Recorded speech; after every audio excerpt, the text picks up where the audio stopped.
Benny B qui est là et qui nous a fait le plaisir de répondre à toutes nos questions, et ça fait juste du bien d'être là tous ensemble, de surkiffer un petit peu et de revoir un petit peu le parcours de Benny B. Forcément, mais vous êtes fous, ce son-là, c'est juste de la tuerie, c'est juste de la balle. Et c'est vrai que quand on la réécoute maintenant, on a toujours le sourire aux lèvres, on se dit waouh, mais vous êtes fous. C'était quoi en fait l'idée de cette chanson? C'est vrai, mais vous êtes fous. Il n'y a pas eu vraiment d'idée. Moi, il faut savoir que c'est quand même un texte que j'ai écrit en fin 85. Oui. C'était donc j'avais entendu parler de rap français, donc Lionel Eddy, DJ Dynasty à l'époque, mais il n'était pas connu, donc c'était vraiment underground. Et je m'étais dit, bah, tiens, j'ai aussi envie d'écrire en français. C'est vrai qu'à l'époque, j'écrivais déjà le texte en phonétique de tous les morceaux américains que j'écoutais. Ouais. Donc je me suis dit, je vais écrire en français. J'avais écrit Vous êtes fous un soir, de minuit à 6h du matin avant d'aller à l'école, en une traite. Waouh, bon. Et j'ai commencé, parce qu'à l'époque j'étais danseur, on dansait dans la rue, tous les jeunes de l'époque, on a la place d'un année, on dansait, on mettait une casquette. Et j'avais rajouté donc le rap dans la rue avec un tapis dans les mains, et puis dans le bois, dans les soirées, on a commencé à faire le premier rap dans les soirées. Je suis le premier à rapper carrément en Belgique, quoi. Et puis voilà, ce qui s'est passé, c'est que le morceau existait déjà. Ouais. Alors j'allais le mettre en musique, j'avais connu Dédiqué qui lui était champion de breakdance à l'époque, où il s'entraîne à la basilique. On allait là-bas s'entraîner ensemble, et donc Dédiqué m'invitait chez lui à la maison. Il aimait bien mon flow et tout ça, et on a commencé à travailler ensemble, et on avait des instrumentaux, on travaillait sur des instrumentaux. Et 3 ou 4 ans après, est arrivé un jeune producteur qui avait envie, qui avait entendu parler du français, qui avait envie de faire un rap français. Et donc c'est comme ça que c'est arrivé. Moi je suis arrivé avec mes disques, mes instrumentaux, et j'ai débité mon rap qui était 2 fois plus long que maintenant. Ouais. Et là, il a tout de suite kiffé, et il m'a dit voilà, est-ce que tu es prêt à réduire tes rap et à ce qu'on met par refrain? J'ai dit ok, il n'y a pas de souci. Mon rap à l'époque, quand j'ai écrit en 1985, j'ai commencé par le fameux B2NYD, et qui aujourd'hui est presque aussi connu que le Vous êtes fous. Ouais, c'est vrai. Et ça me fait plaisir d'ailleurs. Voilà, donc il n'y a pas eu vraiment, c'est pas un coup, c'est un texte qui a vraiment été écrit, que je rappelle dans la rue. J'ai su ensuite mettre sur les ondes grâce à un producteur qui cherchait un rapport, il m'a indiqué qu'il avait trouvé le refrain Vous êtes fous qu'il utilisait déjà dans CSR DJ. Et voilà, c'est venu en associant tout ça. Toutes les sources a donné quelque chose d'extra. Il y avait à l'époque également un groupe qui était connu qui s'appelait BRC, Bruxelles Rap Convention. Comment ça a été avec eux? Alors BRC, Big up à Philwan, hein, si nous écoute. Ils existaient, mais ils n'étaient pas réellement formés à l'époque quand on a sorti Vous êtes fous. Ils venaient juste après, ou en même temps. Ah ok, d'accord. Voilà, parce qu'il y a eu, c'est ça, je ne savais pas si c'était avant ou après. Non, okay. En fait, voilà, je veux dire, je pense qu'ils avaient trouvé le producteur quasi en même temps, et eux ont sorti leur morceau. Le premier morceau qui était Couleur Noire, et ensuite sur Tiger, sur Couleur Noire, donc c'est un peu. Et voilà. Et voilà, les deux étaient de leur côté avec leur producteur, et nous on était de notre côté. Il faut savoir que Dédiqué, c'était quand même le DJ de tout le monde à l'époque. Ouais.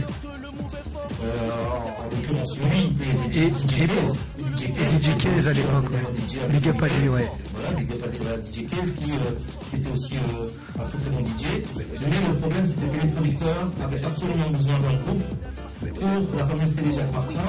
Donc, ils ne pouvaient pas faire cette télé sans signer de contrat. Et pour signer un contrat, Dédiqué devait choisir d'être le DJ de Benny B, en l'occurrence, pour pouvoir faire la télé et faire une tournée, quoi. Ouais. Et donc Dédiqué m'a rejoint, on a formé le groupe, et voilà, donc ce qui a un peu, je pense, mis quelques tensions à l'époque. Voilà, ah oui, il y a eu quand même quelques tensions. C'est normal, parce qu'encore une fois, voilà, il y a quand même un DJ qui est super bon et qui fait partie un peu de toute la clique qu'on formait à l'époque. Ouais. Et voilà, je te vois sourire là, tu essaies de me faire tirer des Non, non, mais c'est juste, je me dis, parce que c'est vrai qu'on savait pas qui a tiré l'autre vers le haut en se disant, est-ce que c'est Bruxelles Rap Convention qui a permis justement à Benny, ou l'inverse finalement, que Benny B a permis aussi au BRC d'avancer. Je pense que BRC a volé de ses propres ailes et s'est fait connaître tout seul. Oui. Mais en tout cas, on reste, enfin, pour ma part, Benny B reste le premier rappeur à avoir été connu sur les ondes, en télé. Oui. Et c'est le premier rap que moi j'ai écrit, parce que j'ai écrit tous mes textes, mes 2 albums, qui s'est fait connaître. Donc voilà. Après, je veux dire, il y a eu les discussions, que ce soit aussi bien par les groupes français comme NTM, IAM, Assassin.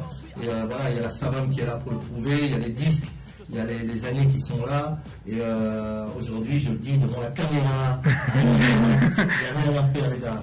The number one. C'est excellent. T'es premier en tout. On était quand même les premiers à faire l'Olympia. Ouais, non, c'est vrai. Et puis Dorothée, non, je me souviens de Dorothée. Moi j'étais gamin, je regardais, tu chantais chez Dorothée. Comment le premier à avoir fait connaître aussi le slow en rap. Je suis le premier à avoir écrit un rap slow en français. Tu parlais des Français là tout à l'heure.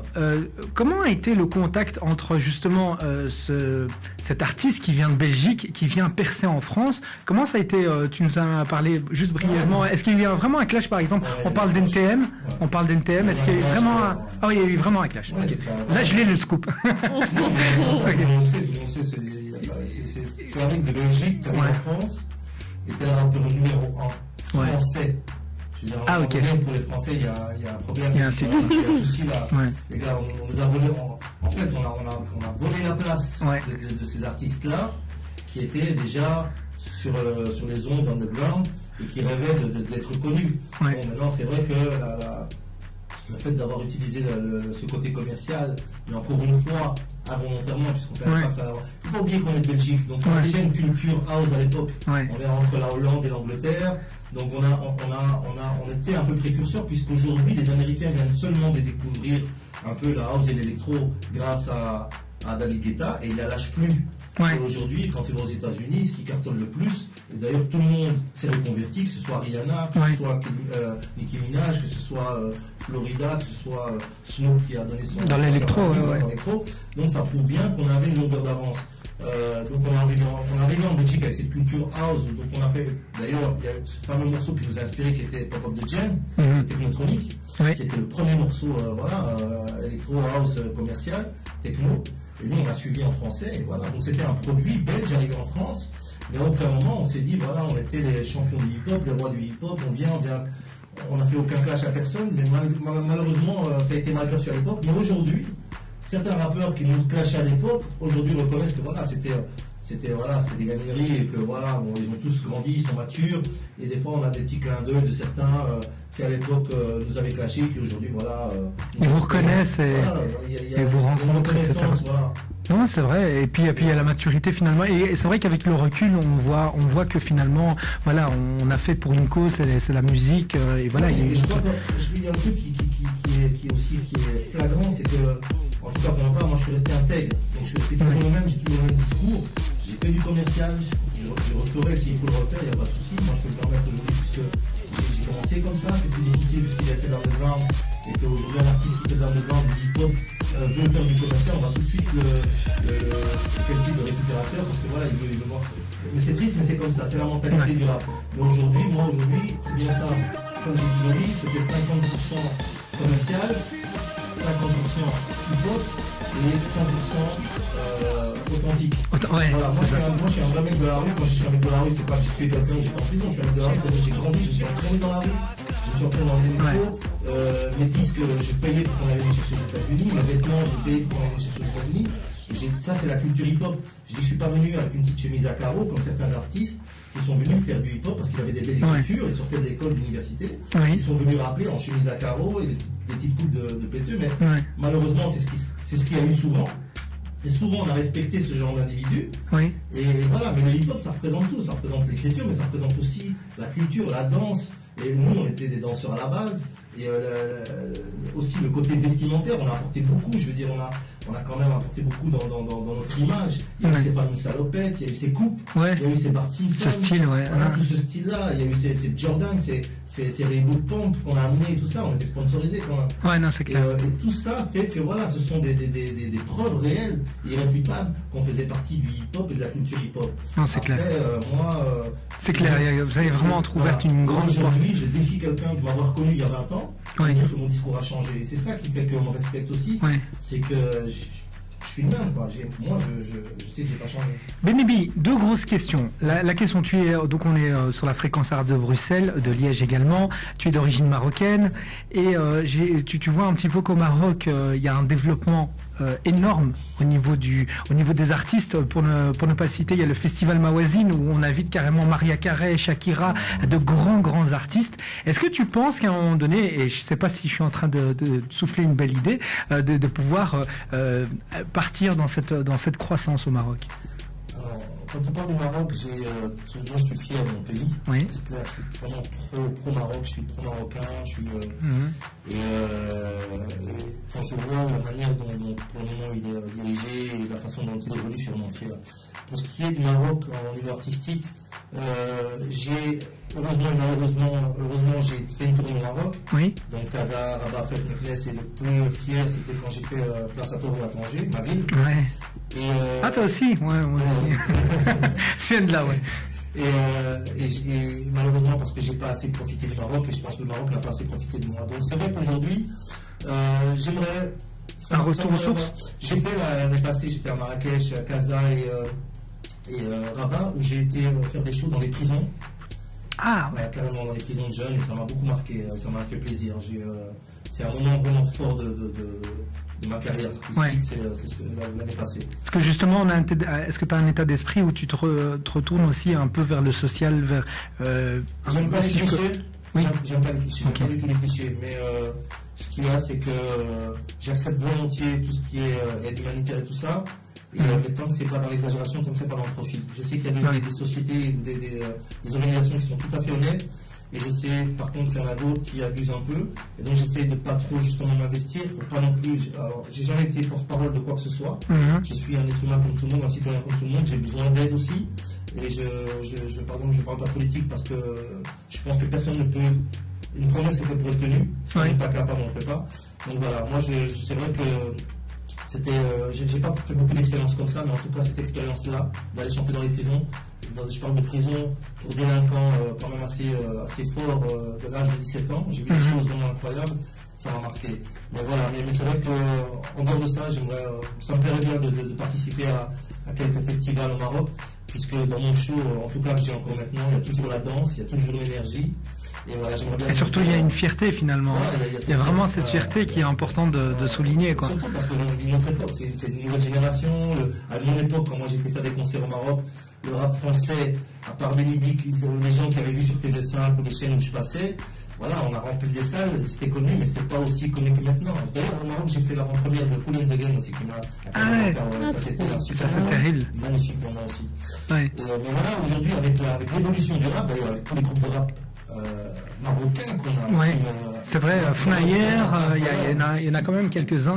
HKN, il y a aussi ceux qui rappent en arabe, je veux dire. Oh, ouais. C'est eux. Voilà.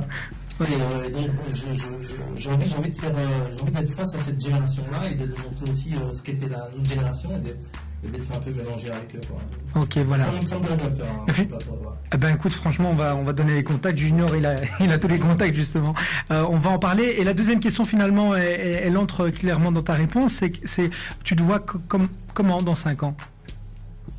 Alors, comment je souhaiterais le voir dans 5 ans? Comment tu souhaiterais, ouais, si tu veux. J'espère être toujours en bonne santé. J'espère toujours être là. Et j'espère être toujours là. Et que surtout dans 5 ans, j'espère que tous ceux que j'aime soient encore là. Je dis en tout cas à la génération maghrébine qui habite en Belgique ou même en France, ouais. C'est de ne pas perdre son identité. Il faut faire attention. Faut pas que comme je dis beaucoup, il ne faut pas que le rap ou le hip-hop devienne une religion. Il ne faut pas que ça devienne un code d'honneur. Il faut simplement que ça reste de la musique. Et il faut le faire tout en gardant son identité. Je comprends qu'aujourd'hui la génération a un autre langage. Pense autrement, s'exprime autrement, mais il faut penser qu'on a toujours des parents, qu'on a toujours une religion, et que si on abandonne tout ça, on est perdu. On n'a plus d'identité, on n'a plus de valeur, on n'a plus de religion, on n'a plus rien.